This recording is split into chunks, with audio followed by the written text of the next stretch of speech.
What is up, guys? TopTierYugioh here, and today I've got a Numeron Eldlich deck profile.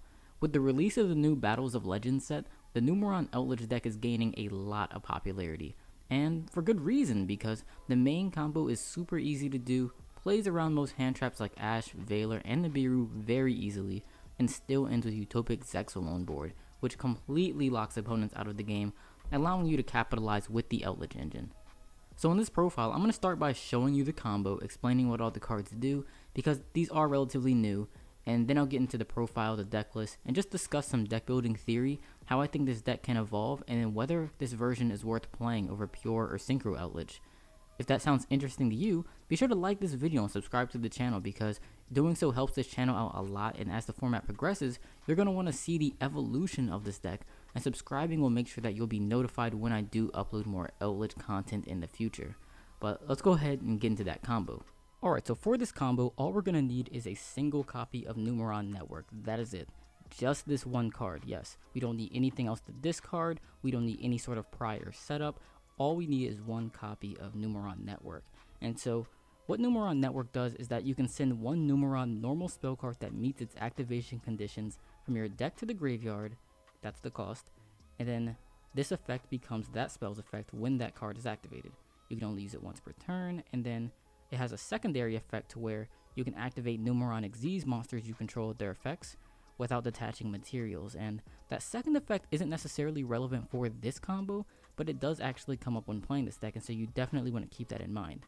But for the combo, all you need to do is start by activating your Numeron Network, using Numeron Network to send Numeron Calling to the graveyard. Calling has the effect that if Numeron Network is in your field zone and you control no monsters, that's the activation condition, which is met right now, then you can special summon up to 4 Numeron Gate Xyz monsters from your extra deck with different names, but banish them during the end phase. Also, you can only normal or special summon once for the rest of the turn. So, special summon up to 4 monsters from the extra deck. That is absolutely incredible. But for this combo, we actually only need 3. And so we're going to go ahead and summon gate number 1, then gate number 2, and then gate number 3. There are 4 gates total. They all have the exact same effect and text. They all do the exact same thing, and so they are all rank 1s that require 3 level 1 monsters. They cannot be destroyed by battle, and at the end of the damage step, if they battled an opponent's monster, you can detach 1 material from it, double the attack of all Numeron monsters you currently control until the end of the turn. But if you have the field spell Numeron Network up, you don't have to detach for that effect. And this is actually really huge when you're going second. You can summon all 4 of them and just beat into your opponent's board. And if you use all 4 of their effects, you can double their attacks to be huge. Like, you attack into a monster, it doubles all of them, so they all become 2,000. Attack with number 2, they double again, they become 4,000. Attack with 4,000, they double again and become 8,000. And so you really can put massive amounts of damage on board, which isn't relevant for this combo, but it comes up when you actually play this deck. But to continue the actual combo, what we do from here is we overlay all 3 of them, and we use that to summon an S0 Utopic Zexal. And Utopic Zexal is the main card here that's going to be locking your opponent out of the game, because Utopic Zexal is a Xyz monster that requires 3 number Xyz monsters with the same rank. All of the gates are rank 1. And then the effect is that when it's Xyz summon, that summon can't be negated, and your opponent can activate cards or effects. That's fine. And then it gains 1,000 attack and defense for each material, so it puts it at 3,000. And then once per opponent's turn, quick effect, you can detach 1 Xyz material from this card. Your opponent's cards and effects cannot be activated this turn. And so that's incredibly huge, because that means you can pretty much skip your opponent's turn. Like, what are they doing without cards or effects? And so when you're able to skip your opponent's turn, it puts you in a position to where you can use your Eldlich engine to continue to gain advantage and capitalize, and then put yourself in position to beat them down with Golden Lords and your other trap monsters and etc. And so it's a really powerful card that isn't quite as fast as the Synchro build. Like, you're not OTKing your opponent on your next turn, but you are putting yourself in position to win the game regardless. And the other thing about this combo is that it's really consistent too. Again, it only requires 1 card, but it's very searchable because you also have something like Numeron Wall. Numeron Wall is another new card. The effect is that if you control no cards, or all cards you control are itself, You can send this card from the hand to the graveyard, it's a quick effect, and then activate one Numeron Network from your deck or hand. You can only use this effect once per turn, but also, when you take battle damage, you can summon it from your hand, and if you do, in the battle phase. So it's pretty much like a battle fader as well. So that's really useful, you can search it with that, but it being a field spell, you can also search it with cards like Terraforming and Set Rotation too, and Metaverse if you play that. And so it's very consistent, only takes this one card, and again, you're skipping your opponent's next 3 turns because you have 3 materials under it. So that's absolutely incredible. But then also, if you happen to be going second, you don't have to just do this. You could also just summon the 4 gates and beat into your opponent's board. Whoops, my battery's low. Something else you can do is you can summon monsters like Megaclops, which also require 3 Xyz monsters. Megaclops is unaffected by other monster effects, so you can... It's just very difficult for most decks to clear, but also you can use its effect to clear stuff on your opponent's side of the board. Or if your S0 gets into the graveyard, what you can do is use Megaclops effect, clear something on your opponent's side of the board, revive your Utopic Zexal with Megaclops effect, and then skip your opponent's turn again with that. You can summon all 4 of them, go into Appaloosa. That can be big. If you're playing against a trap heavy deck, you can go into Avramax, or even something like the BLS Link if you can summon it with a Golden Lord as well. And so there's a lot that you can really do with this combo that really puts you in an advantageous position in the game. And that's why I think this engine is so powerful and why it's so popular in the Eldlich deck. Now, another interesting thing about it is how resistant it is to hand traps. So for example, if you look at Numeron Wall activates it from your deck. That means it can't be Ash Blossomed. If you look at Numeron Network sends the Numeron spell card to the graveyard as a cost, which means it also can't be negated by Ash Blossom. Let's see. You're not activating any monster effects on the field, so if you look at Veil or Imperm, they don't do anything. And those are the main hand traps being played. You're only summoning 3 Xyz monsters from your deck. Your 4th summon is Zexal, so you're not losing to Nibiru. Yeah, again, Ghost Mourner doesn't do anything. So there's really no hand traps that stop this. DD Crow doesn't do anything. There's nothing that can really stop this combo from going off. And so if you compare it to Synchro Eldlich, which can turn 1 card into 2 negates, Numeron Eldlich turns 1 card into skip your opponent's next 3 turns while also avoiding hand traps. And so once again, it's very powerful. And if you want to see this in action and how it interacts with the rest of the deck, definitely stick around because I am doing some test hands at the end of this video. But if you think that Synchro Eldlich is better, be sure to check out my Synchro Eldlich deck profile, which I will put a link to in the top right corner of the screen in the YouTube cards. But now that we have a better understanding of this combo, let's get into the actual deck profile. Alright, so now that we understand the Numeron combo, let's go ahead and get into that deck profile, and for that we're going to start with the Numeron engine. And so we play 1 copy of Numeron Calling, 3 copies of Numeron Network, 1 copy of Terraforming, and 3 copies of Numeron Wall. And so, as you guys saw, just a single copy of Numeron Network is so powerful that I think it's important to just max out on playing as many of them as we can. And so, 3 copies of Wall, 3 copies of Network, 1 Terraforming fulfills that role for us. And if there are any other ways to search Network, I'd play that too, because it's just such a powerful card. I mean, being able to summon S0 and lock your opponents out of the game for 3 turns in a row, that's incredible, with just 1 card too. That's not even counting what you can do with your other Eldlich cards. And so it's just an insane card. You really want to max out on it. And then the 1 copy of Numeron Calling is a bit interesting. I'll definitely discuss that later though. For the Eldlich engine, we play 2 copies of Golden Lord, 1 copy of White Destiny. I went with this over Black Awakening, mostly due to Numeron Calling having that restriction that you can only summon once after resolving it. And so usually that 1 summon that you do after resolving it is going to be your S0, your Megaclops, or whatever you summon. And that means you're not going to be able to activate Black Awakening. And so I felt that White Destiny was a little bit better because at least that's going to help you summon Lord from your hand or your graveyard if you dump it there somehow. So White Destiny just kind of came up more for me. It still sucks to draw turn 1, especially if you don't have Golden Lord, but it's kind of a little better. So then we play 3 copies of Cursed Outland, 3 copies of Scarlet Sanguine, 3 copies of Hakero, 1 Golden Land Forever, and then 3 Conquistadors. So that's pretty much it for the Eldlich engine. After that, we play 3 copies of Pot of Extravagance. And the main reason I went with this card is because I felt the deck just needed a little bit more consistency. And so if you compare it to a synchro build of Eldlich, they have Magician Souls, which is a really good extender, but also helps them draw cards. They have that to play. And then if you look at pure Eldlich, they can play Extravagance. And so it's kind of like all the other versions of Eldlich have these extra ways to draw cards.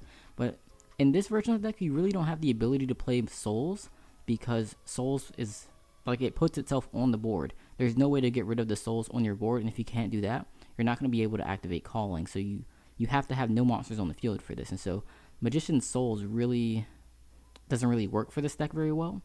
And so I felt that Pot of Extravagance actually did. The only downside is that we have to play a ton of the Xyz monsters in order to make it safe. But we'll get into that when we get into the extra deck a little more. But the main purpose of it is just to improve the consistency. It really doesn't have that many drawbacks. Just an overall amazing card. I mean, anything that says draw 2 on it's going to be good, right? So after that, we play 3 copies of Gamma. Gamma, I think, is one of the most powerful hand traps right now. And it also works in this deck very well, too, because, again, the only hand trap that stops your network, is going to be an Ogre. But you can Gamma to negate the Ogre. So that's actually really good, which pretty much guarantees that your network is going to go off. But also, just thinking about how it works defensively, it's just great against, most decks in the format right now, especially against Adamanticators, because it's going to remove a monster from board, which is going to make it harder for them to extend through it. So it's actually really powerful there too. Also, negating Ash Blossoms on your Extravagance or your Scarlets is really useful. I just generally like Gamma a lot. Then of course the 1 copy of Driver, 3 copies of Ash Blossom, 2 copies of Mourner, 3 Impermanence. That's pretty much it for the hand traps. Mourners are a bit of personal preference, I would say, but I like it in this deck more than others because of the damage that it can do. And so I just think that damage comes up so often, because this deck does struggle at times to end the game, simply because you don't have the power and the burst that Synchro Eldlich has. Like in Synchro Eldlich, every single turn, you have the ability to go for game, just because any tuner in your hand, any Scarlet, can turn into a Needle Fiber, which can turn into an Access Code Talker, and Access Code Talker can be game. But in this deck, you really don't have that ability to. You don't have the extra deck for it. There's not the synergy with the Numeron engine.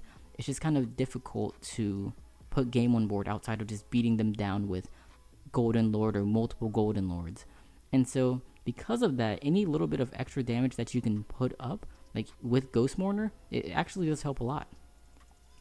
And so I have really enjoyed Ghost Mourner in this deck, but I am considering switching it out for Ogres if Numeron Eldlich becomes more popular, because it does kind of suck to play under Utopic Zexal. So that's an option. You could replace it with other hand traps, maybe even just some general flex cards like Cosmic Cyclone or Called by the Grave. There are a few other cards that would be pretty solid in this spot, but I personally enjoyed Ghost Mourner. Also, it being a monster comes up too, because you can just link with it if you need to, or you can summon it with one of your trap monsters to go into an Omega. That can be solid.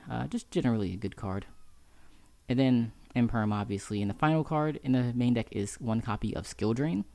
And again, because once you resolve your Numeron combo, this essentially turns into a pure Eldlich deck, and Skill Drain's obviously very good in that deck, and just in any Eldlich deck, because Golden Lord Beatdown plus Skill Drain is better than most other decks. And so it can be a win condition on its own, especially game 1, where people aren't going to be having in their Cosmic Cyclones and Lightning Storms and other outs to it. A deck like Adamanticators is literally just going to hard lose to Skill Drain.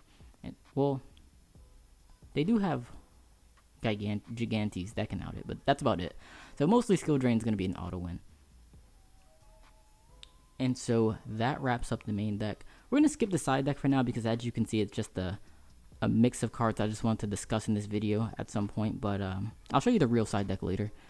But for the extra deck, we play 2 copies of number 1, 2 copies of number 2, 2 copies of number 3, 2 copies of number 4, so 2 of each, and then 3 copies of S0. The reason I play 3 copies of S0 is just for extravagance, pretty much. I don't want to risk banishing all of my copies of it. And so I've done the math, and if you play 2 copies of S0, or 2 copies of any card in particular, it doesn't matter, if you use extravagance for 6, there's a 15% chance of banishing two of the same card from your extra deck. And so I didn't want to risk in 15% of my games banishing both of my S0s, my win condition. And so, well, I guess it's not 15% of your game, because you're only going to draw into extravagance in 34% of games. And so 15% of those 34% of games, you're going to banish both your S0s. and that's not a risk that I was willing to take. And so by upping S0 up to 3 copies, you can reduce the probability of banishing all of them down to being a little under 5%. And now that's a risk I am willing to take, and so that's why I decided to play 3 copies of S0. And now as for the other Xyz monsters, there really isn't too high of a chance of you banishing enough to where you're not able to do your combo anymore, because you only need 3 different ones. And so that would mean you have to banish 2 copies of 2 different gate monsters.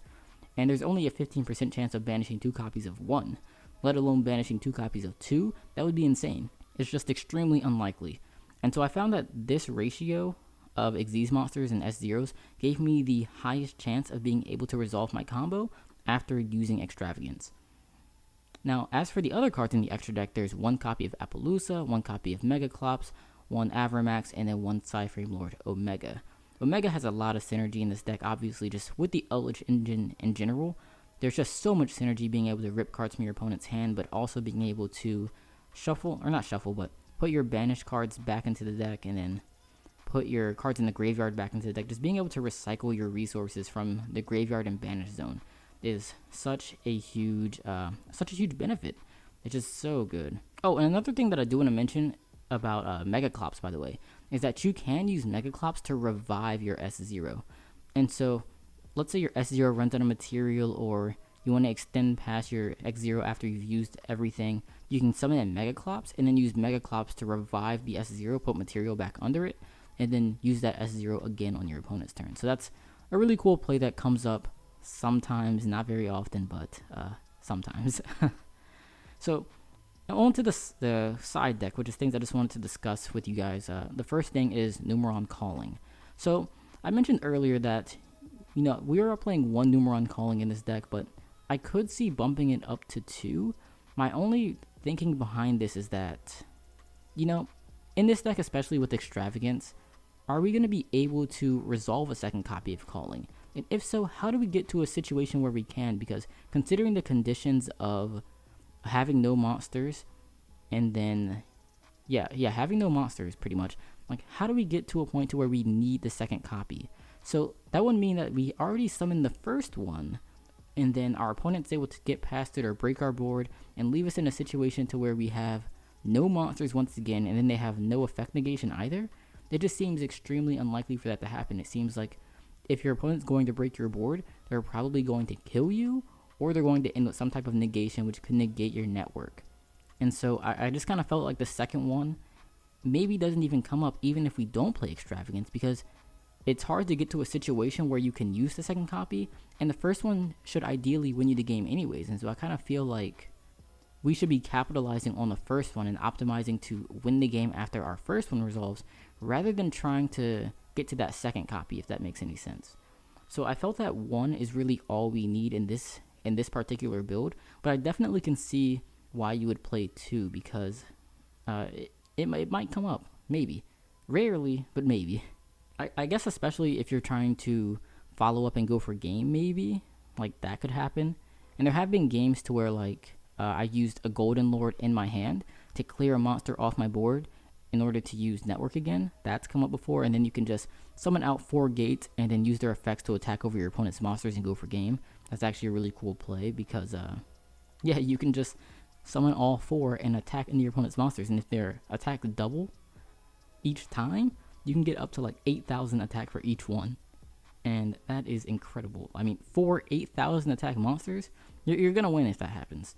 And so, obviously when they get to 8,000, that means they've all attacked, but still, it means that 3 of them have attacked at that point, but still you're going to be able to do a massive amount of damage. A lot of times you can just one punch your opponents to victory with those effects, so that's pretty cool.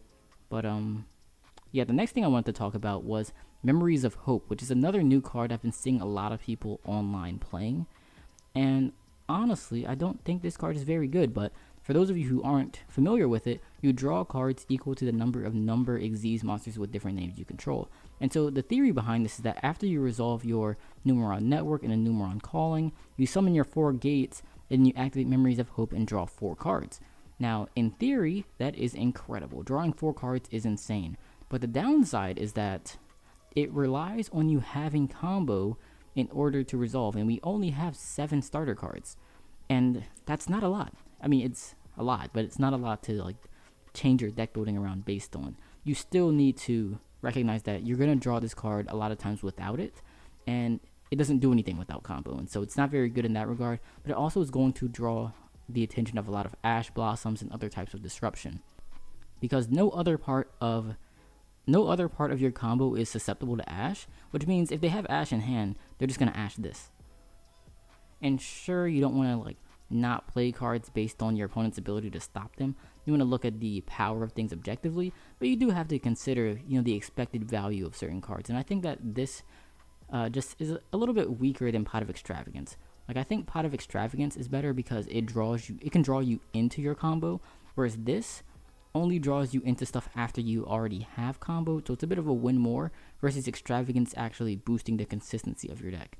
Extravagance is also better at any stage of the game, versus this is only going to be good in that beginning part of the game once you've already comboed, but you might not get the combo again, and that's going to make every single copy in your hand that you draw post turn 1 dead, and I just don't think it's worth it.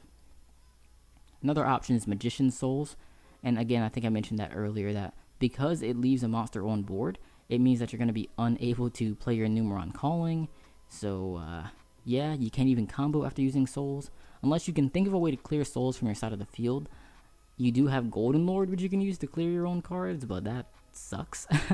You don't want to be Golden Lording your own stuff just to activate something else. That's ridiculous. And now something that I do think is an interesting tech, something I've seen pop up in the forums and everything, is playing a Blue Boy or like a small spellbook engine, because you don't need your normal summon for this combo at all. And so you can just you can play like spellbook of secrets, search Blue Boy, or just Blue Boy even, just like a small spellbook package, and you can use that to search knowledge, and you can use knowledge to clear the Blue Boy, draw 2 cards, and so that way you're getting to draw into your deck, you're getting rid of your monster on board, and that can help improve your consistency too. The downside though is that, similarly to Hope, Blue Boy and knowledge are gonna draw a lot of attention of hand traps, and so if your opponent has an Ash, a Veiler, Imperm, anything like that, and they stop that combo, you're going to be stuck with the monster on board, and you're going to be unable to use your Numeron combo. And so it's very, very risky in that regard, especially considering the number of hand traps that people are playing right now. And so I'm not a huge fan of that either. I mean, it's a cool idea, but I think it's just too risky. The next thing I want to talk about was Nibiru. And so you will notice that Nibiru is not in this deck, also for a similar reason to that. It puts a monster on your side of the field, and you don't have any way to clear it. And while Nibiru is an incredible card on its own, in this deck it just has negative synergy, and so we can't afford to really play it because we can't reliably clear it from our boards.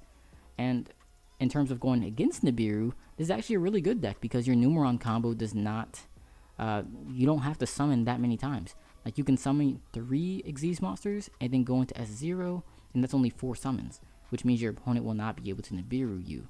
And so it's very easy to play around Nibiru. But the downside, though, is that when you're following up, you have to continue to play around Nibiru, because the worst thing that can happen is that you summon S0, and then you try to follow up on your next turn with a combo, and then you get Nibiru'd and lose your S0 as well. And so it's very tricky in that if you do play a follow-up combo, your follow-up combo has to also play around Nibiru. And that actually leads to an interesting problem with this deck, to where after you do your combo, how do you play the game? Do you want to play the beatdown, or do you want to do the control? If you want to be the beatdown, what engines are going to give you the ability to safely push for damage through Nibiru, through hand traps, or anything like that? What engines are going to allow you to do that? If you want to play the control, how do you improve the efficiency of this deck? Do you cut the Pot of Extravagances? Do you play a second Numeron Calling? Are there flex spots in general? Maybe Pot of Avarice to put your Xyzes back into the extra? How would you even make space for that? Would you cut the hand traps, but that's going to reduce your effectiveness against combo decks? And so there are a lot of questions for this deck right now around that. I think it's a very important thing that you have to think about with this deck. Like, how are you going to play after your combo? Are you just going to play Eldlich Beatdown? Maybe there's something that's a little bit better. For a while, I was thinking about maybe playing Veiler instead of Ghost Mourners. That way, if you drew into like an Ash or any way to get to a Needle Fiber, you could use Needle Fiber, summon Veiler, go into Selene, go into Access Code, But the downside of that was that after your first turn, your S0 has 3 material. On your opponent's turn, you detach 1, so it goes down to 2 material. So that puts it at 2,000 attack. If you go for access code with Celine, your access code is going to have maximum 5,300 attack. And so 5,300 attack plus 2,000 does not equal game. And so because of that, you end up putting a lot of resources into that combo that potentially doesn't win you the game, and you could lose from that because it opens you up to Nibiru, and you could get Nibiru and lose your S0 as well. So that didn't feel very safe. Now, something else that you could do was maybe make a Boral Sword play. If you were to go into Boral Sword, at least Boral Sword attacking twice plus S0 does equal 8,000. That's only on a clear board. If your opponent has any monster, any set monster even, you don't have game anymore, and again, that opens you up to Nibiru. And so I felt that there aren't very many ways to safely go for game while also playing around Nibiru. So it's definitely a very tricky problem in this deck. Let's see, next we have the Wind Dragon of Ross Fear Mode. I thought this was just a really interesting card because it doesn't use your normal summon and still allows you to clear opponents' boards. Or because you don't need your normal summon, I mean, and so you can normal summon this and be perfectly okay. So that was something I wanted to mention. Let's see, then we have Black Luster Soldier, Soldier of Chaos. This is a pretty interesting card because it's going to be really good against back row heavy decks. Like if you can summon this with a Golden Lord, a deck like Altergeist or Guru really doesn't have much of an out. A lot of decks don't have outs.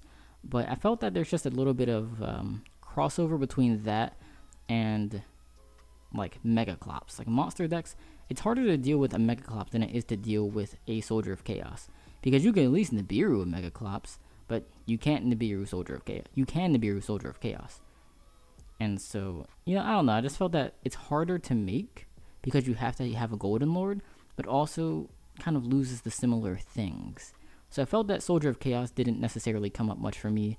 Then we have Saryuja Skulldredge, which you can also summon after your Numeron combo because you do summon 4 monsters with different names, so you can get that main, draw effect. The downside, though, is that if you get Veilered, Impermed, Ashed, anything like that, then you probably just lose the game because of what you had to go through just to get just to get negated. That's actually terrible. Let's see. Then we have number C1, the Chaos Gate Sunya. So this is something that you can exease over just one gate number 1. I can just go ahead and go through the effect actually. So you can exease summon this card by using one number 1 gate, and then you just overlay it on top. And then if this card is exease summon, banish all monsters on the field once per turn during your next standby phase. After this card was banished, you can special summon it, and then if Numeron Network is in your field zone, inflict damage to your opponent equal to the combined attack of all banished Xyz monsters. And so if you were to summon 4 different of your gates, then you will have, let's see, 3 of them will be banished because the number 1 will be used as material. Number 1 will be material, so it'll go to the graveyard. The others will be banished though, and so your Sunya will come back in your next standby phase and deal 3,000 damage. So the cool thing is that you're clearing the opponent's board, have yourself a way to deal some burn damage as well. Interesting effect, but the downside is that it's so slow. You have to wait until your next standby phase to deal that damage, and then clearing all monsters on the field is nice, but if you're going to summon that many monsters, why would you open yourself up to Nibiru by doing that? By summoning this, instead of going for a Megaclops or going for S0 or something like that. And so I found that it just didn't come up. It was never the optimal play. Now, something that you could just do instead, if your opponent has monsters you want to get rid of, just summon your 4 gates and attack into them. Then their attack will start doubling, and maybe even you go for game. So I felt that that came up a lot more often than trying to go into Sunya. So that's why that is not in the main deck. And then the last 3 cards are things that are actually in the side deck, which I'll get into a little bit later. Very soon. Now, actually. Yeah, we'll get into that now. So I just have a different deck with the same list, but with an actual side deck. And so for this side deck, I'm playing 3 copies of Seer Mode once again because it's the best way, I think, to deal with boards. We don't need our normal summon, and so we can easily just deal with our opponents. It's one of the few cards that deals with Destruction Sword as well. And so we can let Adamanticators and Rockets do their entire full combo, end on their Destruction Sword with their Borreload Savage Dragon, do whatever they want to do. We'll distribute all of their monsters, and then lock them on their S0 or go into like a Megaclops, and then we win. It's that easy. And the same with Dark Ruler No More. It's another card that we can just negate all their monsters' effects and then do whatever we want. Just very powerful. This does not deal with Destruction Sword, but still a good card nonetheless. Then we have 2 copies of Mystic Mine and 1 copy of Set Rotation. And this is actually really interesting because Set Rotation not only gives us a way to search a Mystic Mine that can help us out our opponent's boards, but it also lets us search a Numeron Network, so it increases the consistency of this deck as well. So this is actually an excellent side choice in my opinion. It serves a role as well as improving our consistency. Very, very good. And then the final 6 cards are a little bit kind of flex spots. So for that, I'm playing 2 copies of Forbidden Chalice. This is just a very flexible card. I think it's good going first, good going second. I especially like it against the Numeron builds. I haven't seen as many of them yet. I mean, it's floating around for sure, but I'm not quite sure yet how popular the deck is going to be. Like, is it worth playing Xyz Encore for just this? I'm not so sure because Xyz Encore isn't really good in any other matchups. And I'm also not even sure I like it against this deck. So the problem with Xyz Encore, in my opinion, is that it special summons that monster's materials. And so if you use this on an S0, they're just going to summon back 3 of their gates again, and the gates can't be destroyed by battle. And that makes them really, really difficult to deal with. Like, sure, you have stuff like Golden Lord, Conquistador, other effects that can deal with them, but it still means that you have to deal with something. I'd rather just deal with a negated S0 with 0 attack and defense rather than dealing with these things. And so I'm not a huge fan of Encore right now just because of its limited usage and then that. But the benefit of Encore is that your opponent cannot respond to it. And so because when you're going second against the Numeron build, because you're going to be turn player, you're always going to have the ability to activate Xyz Encore before they have the opportunity to activate their S0. And because they can't chain to it or anything, you're always going to be able to out the S0 with Xyz Encore. That's the benefit. The downside, though, is, what I just said. So I'm thinking that Chalice might be a little bit better. Another option would be Ghost Ogre. Ghost Ogre would stop Network. Network is once per turn anyways, and so that could stop them. I'm just not sure about Encore. It probably does the best job of dealing with S0, but it's just so inflexible and brings back those monsters that are a pain to deal with. Let's see. So then we have 2 copies of Heavy Storm Duster. This is just for slower decks, back row heavy decks that kind of don't care about S0. So I guess if you're playing against Altergeist or Guru, you wouldn't go in S0 anyways, but if you do, they would just set a bunch of spells and traps. And in those scenarios, getting that easy +1 off of a Heavy Storm Duster can be a blowout. And so I just really like the value that you get there. And then finally, we have 2 copies of Summon Limit, which are sided in against combo decks. And with a pot of Extravagances, it's really easy to draw into them. And so something else I just wanted to quickly talk about was whether or not this is going to be better to play than Pure or Synchro Eldlich. And I think right now it's kind of up in the air to where, they're all good. But in my opinion, I do think the Synchro build has been better, for me at least, mostly because the Numeron build just has less power. It's harder to play the beatdown, but S0 kind of puts you in that weird theoretical position to where you probably need to play the beatdown. Like, you only have S0 for 3 turns. You want to end the game within those 3 turns, but it's just difficult if your hand wasn't already like really good to where you're able to put a bunch of Golden Lords on board too. And so it's like, if you have an average hand, you're maybe like skipping your opponent's turn, but then they set a monster, you maybe attack over their monster, maybe get 1 direct attack in with a Golden Lord, and then turn 2 you skip their turn again, then the next turn you attack over their set monster, maybe attack again with another Golden Lord, maybe a Conquistador this time. No, Conquistador's weak, maybe Hakero or something, but you're not, you don't have that ability to just end the game immediately like the Synchro build does. To where in the Synchro build, every turn you can threaten game, where in this deck you really kind of can't. The only times you're able to pull a game out of your ass is when you, is pretty much just when you are able to resolve Numeron Network and Calling and summon a bunch of gates and attack over your opponent's monsters. That's really the only scenario where you can go for game. And now that play does come up, and it's really, really good because it's hard to negate for opponents, but it just doesn't come up as often as I would like it to, just due to the conditions on Calling pretty much, and on Numeron Wall as well. And having no monsters is difficult to get to that point. And against a smart opponent, they can easily leave you with 1 monster. And so it's just kind of tricky. The other downside is having a less consistent draw engine. I mean, you do have extravagance, but again, you can get unlucky sometimes and banish all of your S0s or banish 4 gates. Like, stuff like that happens, and so it's kind of tricky, and I'd say it definitely is less consistent than the Synchro build or Pure. You also don't have as much synergy either, because in the Synchro build, the Jet Synchron engine actually synergizes very, very well because it gives you a way to discard lords, it gives you a way to mill things with tuning. It just synergizes very, very well. You have Magician's Souls, which can dump your other Eldlich spells and traps. Just a great synergistic deck overall.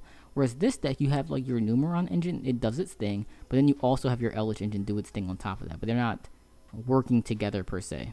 So there isn't as much synergy. And then also, S0 isn't that hard to out. I mean, every deck is playing Imperm right now anyways. That's a way to deal with it.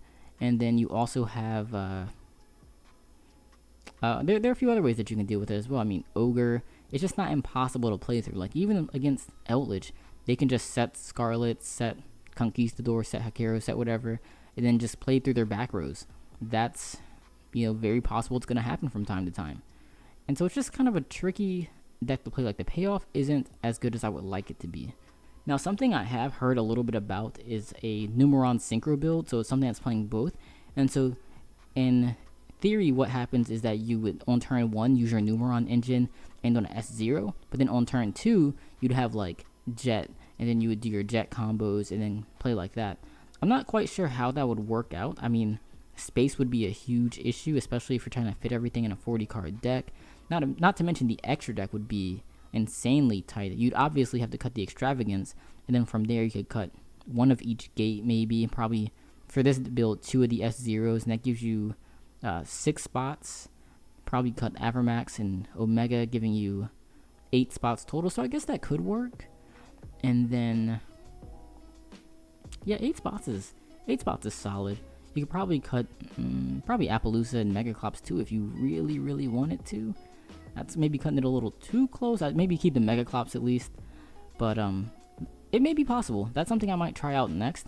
Let me know in the comment section if you think that a Numeron Synchro build could work. Because, yeah, maybe I will try that. Oh, the last thing I just wanted to show you guys was just a couple of test hands, just to show you how the deck looks like. I know for me at least, every time I watch a deck profile, I always wonder how this deck plays, like what it's going to look like when you're actually playing it. And this is what this deck looks like. Alright, so in this hand we have 1 copy of Cursed Outland, 1 Pot of Extravagance, 1 Driver, 1 White Destiny, and 1 Numeron Wall. And so with a hand like this, pretty much whenever you have Extravagance, really, because you have to play it at the start of your main phase 1, you have to do that first. And so luckily in this deck we really don't have to worry about banishing anything important, just because we play so many copies of the Gates, multiple S0, so this is completely fine. So let's see, we banished here 2 copies of S0, once again, perfectly okay, and then 1, 3, and 4. Yeah, we don't even care about that, but what we do care about is drawing 2 cards. And so we did draw into a secondary copy of Network, because we already had the Wall anyways, and so now I think it's kind of questionable. Sometimes you want to use Wall to get another Network out of your deck, thin your deck to reduce the chances of dead drawing later in the game, because we can only activate and resolve 1 Network in the game pretty much, because we only play that 1 Calling. But at the same time, just keeping Wall in your hand as well can be useful because it's a monster. And so being able to link away with it into something, well, I guess in this deck there's not much to link into, but in other decks you might want to keep it so that you can link away with it. Having the hand effect is nice if your opponent's able to come back from S0. And so those are types of things that you should consider when playing this deck, whether or not you use the Network or whether or not you use Wall. But in this case, I'd rather thin the deck, so we're going to go ahead and activate Numeron Wall, using its effect to activate a copy of Network from deck, which they should probably add a button to activate field spells from deck. That would be nice. So then from here we can activate Network, use Network's effect to, let's see, Synchro Calling, because we currently have no monsters, and we have Network in the field spell zone, so the conditions are met, and then we can use that to special summon 3 of our gates with different names. I'm just going to go ahead and overlay them anyways, because that's what we're going to be doing. And then we're going to be summoning S0.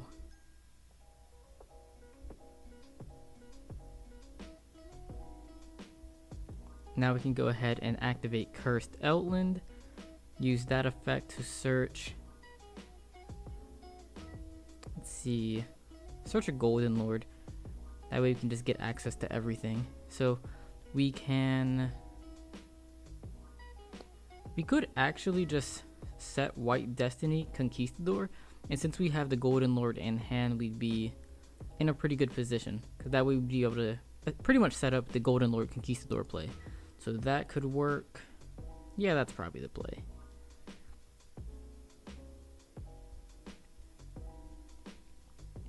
For a second, I was considering using Golden Lord's effect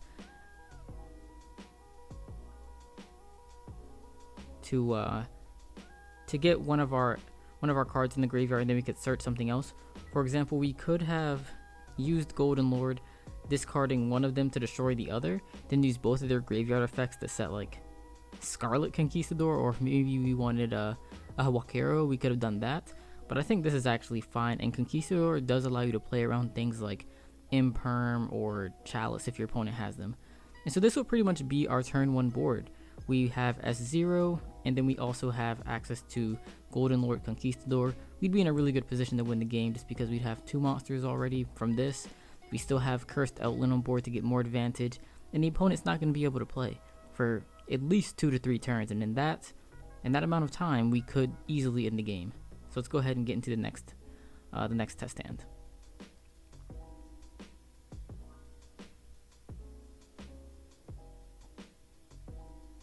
Alright, so in this hand we have a copy of Cursed, Imperm, Wakero, another Cursed, and then Moonlight. And this hand is pretty much just pure Eldlich hand. Like, there's really nothing interesting that you can do here. You would just activate your Cursed Outland, and this is the thing that kind of sucks about pure Eldlich, is that your engine really doesn't do much. And you have that same problem here to where the engine just doesn't quite do enough, I don't think. So here we could get a Golden Lord just to get access to it. Then we could activate Golden Lord's effect. This kind of sucks. Yeah, use that to destroy Outland. Then we can use Outland to yeah, then we end up with 2 Golden Land cards in the graveyard. That doesn't really do much for us. Yeah, but whatever. There's really not much else you could do. It at least gets us access to multiple graveyard effects, and so that's one thing I think kind of makes it worth it. You're going to be able to get at least 2 different Elixir cards, but still not enough in my opinion. And at least we do have access to Golden Lord anyways.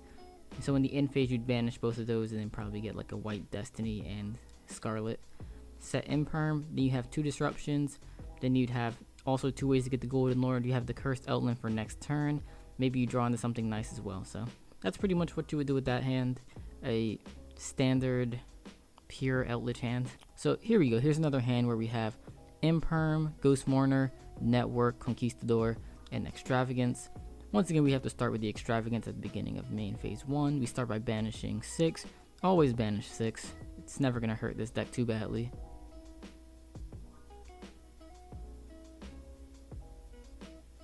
Then from here we can draw 2. Drawing in the Wakero is really nice, and then a second Conquistador never hurts. Well, I mean, there are better things we could draw, but, you know, extra engine cards are nice. And then we didn't banish anything too important, just number 1, 2, and 3. Omega once again hurts, so does the Appaloosa, but this is completely fine. We're still able to play. And so we would go ahead and activate Network. Use Network to summon your S0. Same as before. I'm just going to overlay them real quick just to save time. Let's see, what is this first one? 4, 2. So we got to get 1. They all look exactly the same. Like 2 and 3 look different, but 1 and 4 look so similar. I always get them mixed up on Dueling Book. So summon our S0. Hopefully this buys us some time, and then we'd be able to just set our Golden Land cards and at least put some monsters on board. That would be the one thing I want to try to do here. Just get some monsters on board. You still want to set the Imperm just in case they do have an out for S0. You want to still have some negation having that and the Ghost Mourner is going to be nice.